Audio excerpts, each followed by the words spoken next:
आऊज़ु बिल्लाहि मिनश शैतानिर रजीम बिस्मिल्लाहिर रहमानिर रहीम। मतबूम शफ़ा में खुश आमदीद। लो जी मेरे अज़ीज़ दोस्तों, ये मैं अर्क गुलाब 7 आतिशा तैयार कर रहा हूँ जी शुगर के लिए। ये देखो, ये इसमें पूरा पानी भरा है जी, और ये नीचे बोतल में अर्क जा रहा है जी। ये कापर का पाइप बनाया जी।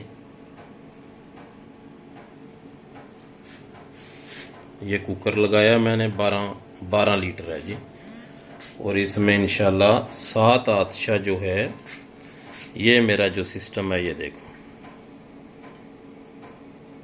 7 आतिशा जो अर्क गुलाब है इसमें तैयार किया जाएगा। गोल्ड का पानी बना के और शुगर वाले के लिए ये इस्तेमाल किया जाएगा, जिससे 100% शुगर जो है वो ख़त्म हो जाती है अल्लाह की मेहरबानी से, और दोबारा शुगर होती भी नहीं है जी।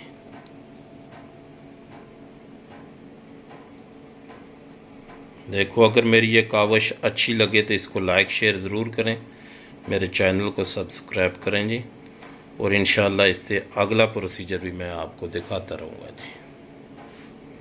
आपकी दुआओं का तलबगार हकीम मोहम्मद मुबीन। अस्सलामु अलैकुम वरहमतुल्लाहि वबरकातुहू।